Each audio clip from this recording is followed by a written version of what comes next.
mpaka musanvu gw'emisana tulina kuba mu pulogulaamu ndala yonka endabirwamu ebintu tusobola okubibona nga bwe tusaanira obibona. The Mirror endabirwamu wetuli program The Mirror endabirwamu nkalina pastor muwanguzi ku muzindaalo nabeera ka submitting so ujja maiso mbaire nkobye nti dusa nti pastor mulokole tikirungi kulimba ku muzindaalo. Okay. Yeah.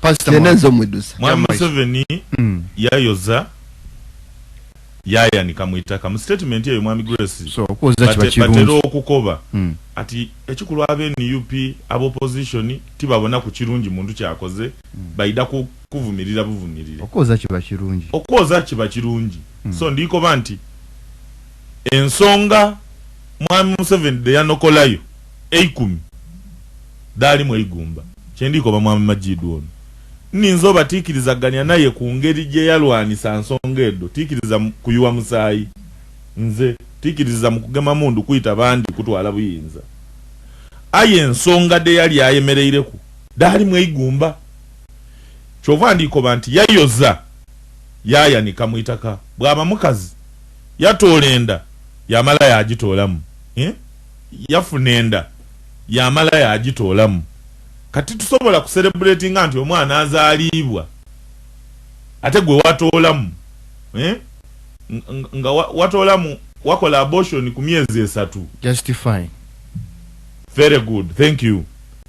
Onkoba otya oti walwanirira demokrasia aye ngo dibayige demokrasia kubanga awali demokrasia ife buti tubonawo hypocrisy tubonawo bunanfusi ti Mwami Majidu asobola okuyida wano yayogera mulina lya demokrasia nolo omusiraamu gwenkuwaire example y'omusiraamu gwenkuwaire oba omulokole gwenkuwaire nga bwa kusomesa pillars 5 eda obusiraamu oyinza okulowooza otyo n'omusiraamu aye nga ta practicinga tata munkola empaje 5 eda obusiraamu ekyo tukimufuula musiraamu n'olwekyo Majidu okwogera ku nkola ya demokrasia tikimufuula democrat ayinza oba bamutendeka okuddogera ku obulungi ng'era bw'obo n'olwaleero omuntu asobola okuba nga ayemba bulungi enembada Yesu omuntu asobola oba nga ayambala n'ensulumini ayi nga ti musiraamu tutegeera tutya nti omuntu ayambala ensulumini ayi ti musiraamu ku bikolwa byakola ebitali bya busiraamu. Olwaleero Mwami Grace ni Mwami Majidu nga bwe muli kumpuliriza wano Uganda efugibwa mudumo gwa mundu chovo yes efugibwa mudumo gwa mundu olw'ensonga eno osose kudibaga demokrasia yes olina abaka over 50 yes mu parliament abe UP yes babitawo batya wati wali obo opponent benare ekyo ndija kituuka ku Mwami Grace strategy ya Museveni mu kudibaga demokrasia erietya oidi abantu bakuinonola aire kansoke nkukobere nti Uganda efugibwa mudumo gwa mundu mudumo gwa mundu Uganda efugibwa mudumo gwa mundu mundeke mbainonole efugibwa etya ku mudumo gwe mundu jamaiso lwaki nkoba nti Uganda efugibwa mudumo gwa mundu abantu be balangirira nga ni kasolo gwayogeire kwalimu naliyo mukulangirira kasolo bangema bankuba ku mudumo gwa mundu kasolo bamutaako obukwakulizo Kamala Manjeri asobola okuyida wano yena yadulira under which circumstances de bamulangiramu mu kalulu buli tale center we yali waliwo abajasi abatali ba police era bulido tubaire tukoba nti rolo ya maje mu byobululu yetaaga okuba redefined kubanga Mwami Museveni yalwanisa abamaje okwetaba mu byo bufuzi aye ndikoba nti yayoza yaya nikamwitaka yatolenda yafunenda yamala yagitolamu so wazira nsonga yakujjaganya liberation ng'ensonga edalwanya Museveni de tuli kubona nediriwo kubanga waliwo ekigamba abantu waliwo okutulugunya abantu abalina endowooza edendawulo kwaba abalina obuyinza waliwo ekiba bululu ate waliwo kooti mu kiseera ekyo aye nga kooti edo Mwami Museveni tadiikiririzaamu lwaki nga mukoti mulimu ba kada judges nga basoka kulinga ati byabaka mono ati byabaka mono ka abaire wa NRM yesimbawo yabita kubwe NRM oba yagwa yatuwereza bulungi mu nsonga da NRM n'olw'ensonga eyo katumuwe ekyobulamuzi oba katumuwe okukulira Electoral Commission. Ensonga edo daniza mwami Museveni yaja mu nsiko okulwanisa ensonga edifaanana oti nedo wali wazira constitution okusinziira ku mwami Museveni nti constitution ye yaliwo yali tereflectinga maani g'abantu baida bakola constitution era nga kawayira akasooka era mukawayira akasooka nga bakalina atuuka mukawayira akasooka waliwo preamble ya constitution bakoba ati bw'olingirira ebyafaayo bya Uganda ebyetabiikemu okuyuwa omusaayi n'okudodobya Abannayuganda olw'ebyobufuzi ebinaga olw'ebyobufuzi ebidibagibwa constitution eno gye tubaze tugitayiremu ebinews wavuga ku egaali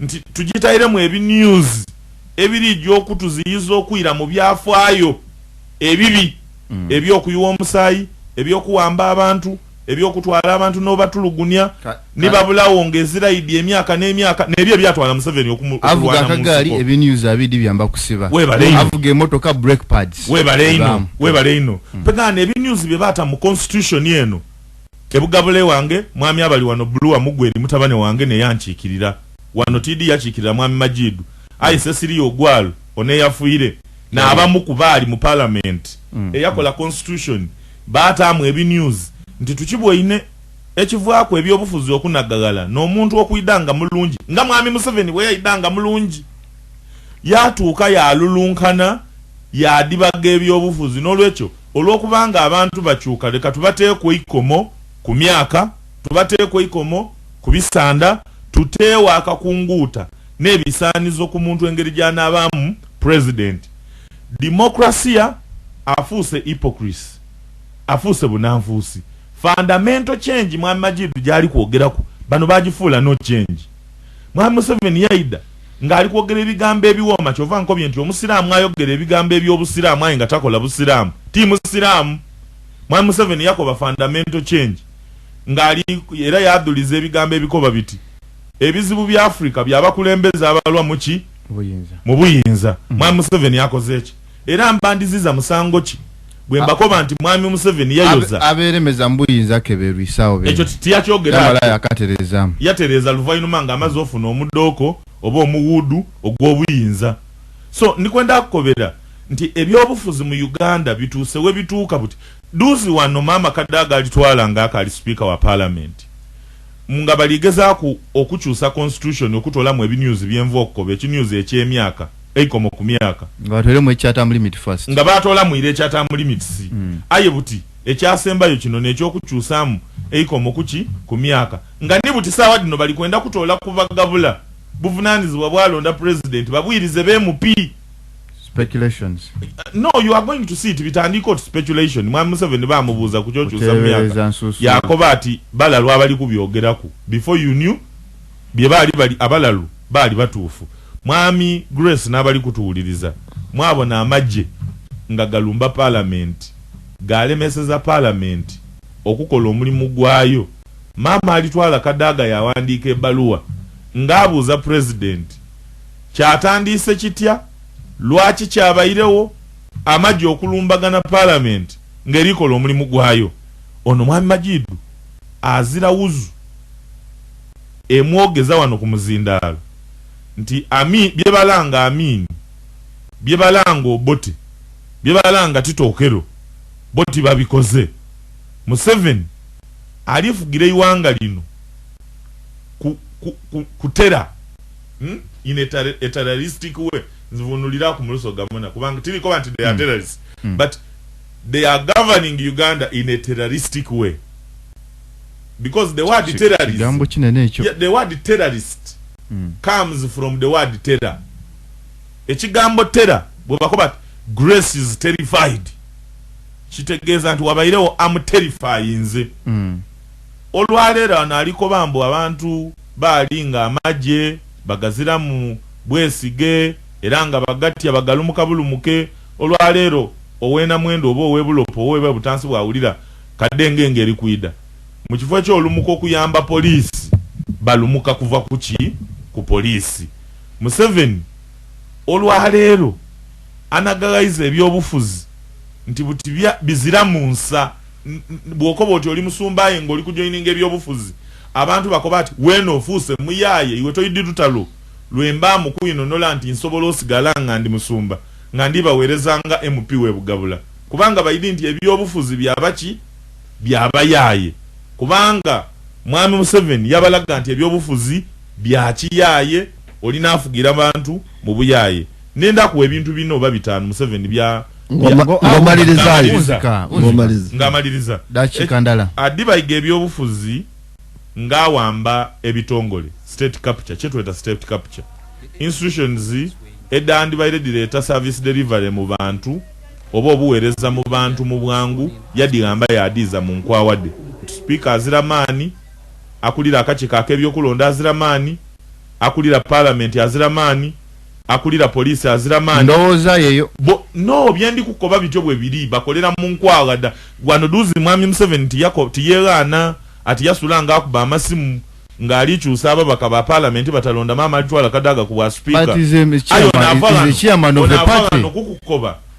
nokukukoba mbu mwami Museveni tina alonda speaker parliament ne londa speaker yes. But ngali kukoba mwami Museveni yewana ku TV ati yasula obwire bwona nga adikambe ngali kuyegera flag bearer w'ekibiina ki no is a member of NRM nga flag bearer aka ali kufuka flag bearer yali afuuse ngaka alifuka flag bearer tulingirire processes de yafukiramu waliwo fairness waliwo free and fair process eyo omuntu okutola ku mama alitwala kadaga wa flag bearers. So mwami Grace nenda kukobera engeri esooka bamajidu gye baddi bayigemu ebyobufuzi bya Uganda obwire oli munigirizanga gano yebuzaabuza yaira muno aye neeno bajeta tema ofuge divide and rule tema abantu kumawanga kumadini ebyo byoliwuliranga mwami Museveni irala ulira bya madini oli lwaki galiwo kibuli ni Kampala old code ebyo byayibwe bona basubscribing atema muki atema iranga lino strategy esooka erinti tema ofuge okay nga ku ground divide and rule atemera mu malanga hagemera muwenawo duze mwalonze leader of opposition yes honorable Manjeri kumukutu ogumu gwe tuliko naye yaba yambuziza ndi tube tusubira ni wojjo okuli ekifo era muyakati I am not a Muganda yategezeza ki yoti bitufu mukutuguliwa atufumintirize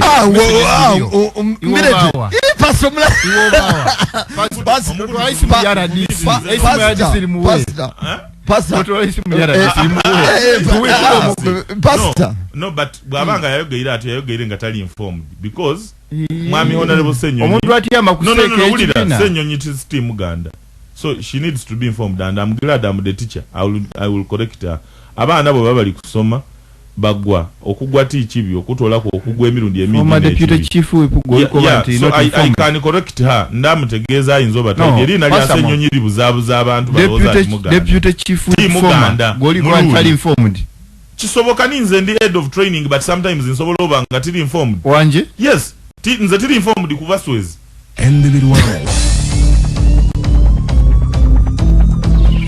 bulirwa mukaga okuva kusawa ine dokujo mpaka musanvu gw'emisana tulina kuba mu programu ndala yonka ENDABIRWAMU ebintu tusobola okubibona nga bwe tusaanira obibona The Mirror ENDABIRWAMU kale nawawo twemwikiriza tubenga ikiriza tubengandira owomukulu Majidu muwanguzi no atati ni moderator aikiriza ati ni moderator no ni kale kankwize eri Majidu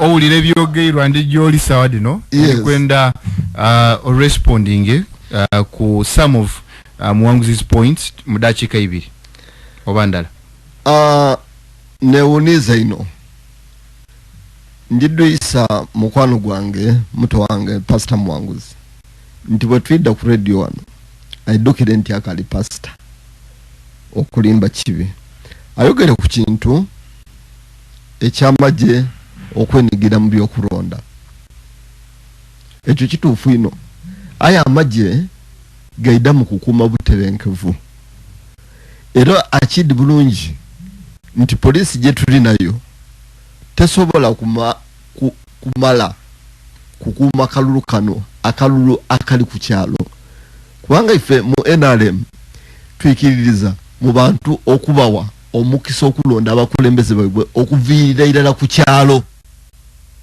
mpekano bwokoba nti polisi ebe ku kyalo titusobola kumala kyova na polisi evaayo mu butongole yasaba ebitongole ebindi bijiyambeku era polisi nekulembera okukuuma obutebenkevu mu biseera ebyakalulu ti majiga UPDF amajiga UPDF gakola wansi wa polisi nenze ekintu kino abantu bakitegeere bulungi ino ekyokubiri idea alimba abantu nti president yakuba ati okweremeza mu buyinza kibi no president yali very clear era Mwesigwa otereka ebintu bino izayo speech ye nga alikulayira president yakwa aberemesa kamukuwe mukwano katono kayikulayira yes.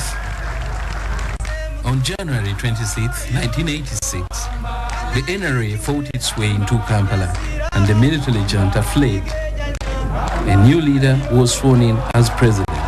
Nobody should think that what is happening today or what has been happening in the last few days is a mere change of guards. This is not a mere change of guards. I think this is a fundamental change in the politics of our country. Olibana. So president not a mere change.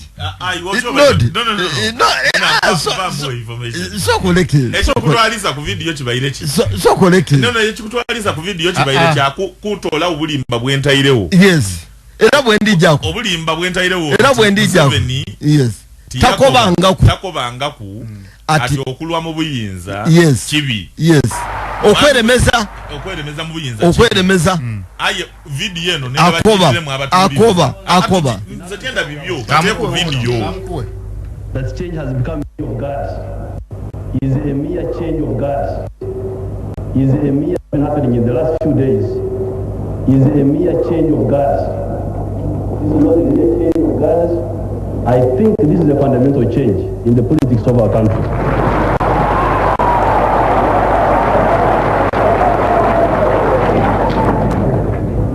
Because in Africa we have seen so much change, that change has become meaningless. It's no longer change but merely turmoil. This group getting rid of that group and that group doing worse than the group it got rid of. Now, please, I do not count us in that category of people. The National Resistance Movement, I think, is a clear-headed movement with clear objectives and with good membership. I think it makes a very big difference from the situation in which we were, where the very people in power were they themselves encouraging evil instead of trying to combat evil. I think this is a slightly different situation. Mwesigwa, actually, Mwesigwa, this is a good one for you. Yes. Akobye, nti iboti bajja kukola byefananizaako. Yes. Nabale, abaliwo. Ba honest eri abana Uganda. Yes. Kituufu. No. Ndikwenda kusaba. Protected. Only protected. Sawa mulambulu kufuma Majidu. Bwene Mwesigwa byayogeye mu katambi kano. Nti tiwabe ngao byefananiza ku bali betuli kusibe tusindikiriza. Ezakyobona ku kyefananizaako. Ezira. By the way, ezira. Nga abantu bebogera kuba missing people in parliament bulunaku. No. Missing people baliwa. eranze nakoba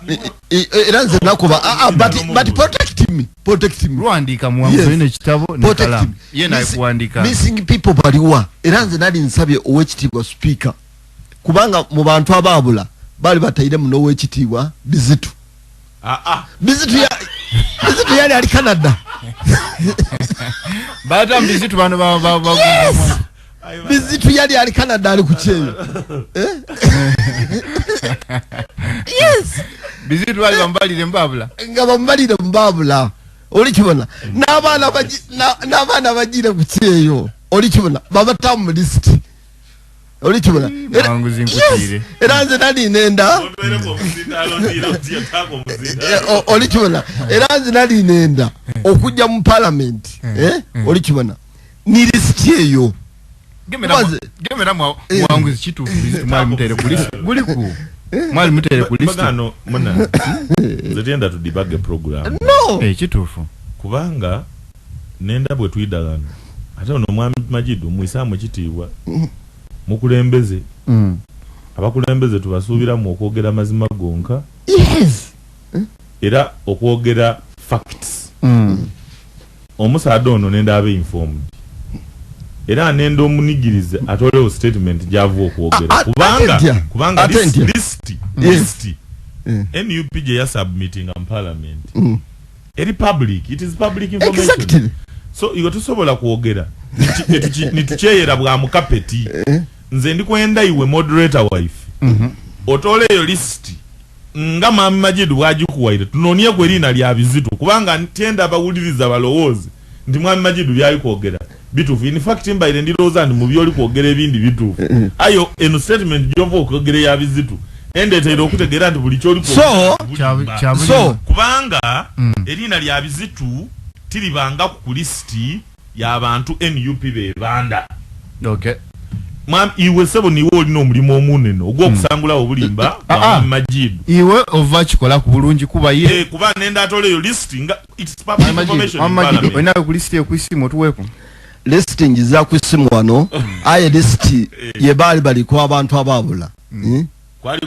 Ni mukwano gwange oidi Bizitu mukwano gwange ino. So mwali mlikuogera mwamko. But Bizitu bwe yali alikuja yankwati alikwegira kukiyayo. Alikuwa kulea milimo serious struggle vile so nenda kwida mu ensonga dino dayogeda president takobanga ku kintu nakoba ati abantu yakuba ekintu okweremeza mu buyinza ekyo president asobola bade president abantu baide nibine byokwasima obene ekisana kino yali abizirako kino kiwoire kino cyari kumaliza kino yes baida yali ayenze kuumula bintu bye bamukasite bukake but abantu be nalem oli kibona bamutakuninga eriyo group gended eriyo group ya mu Bugandao yali ekube no mutwala mu koti so yati ya yati okumutwala mu bintu ya process yesimbao oli kibona kumutwala mu koti ayempekano musado mukulungo oyo ngo ojotya mu koti so yakaba kamalege oli kibona yamalaga ko ati kande so kino kyoli kwa president asobola kweremeza muyinza ekyo kubiri so yogera kumala emyaka ana this kisanda ayinzo ku ayinti bano bale sobuzibu bana ba mwede binokaye byagundi ebyokuba president wa NAM kuba kisanda kikiri wa kubiri abina musanvu mpekano mwenda kai abe president wa NAM ngati president ayinzo kweka oli kibona iwanga kiri indirectly nti bamukobye nti kaibiri abina mukago koleki obeyo kuba otolo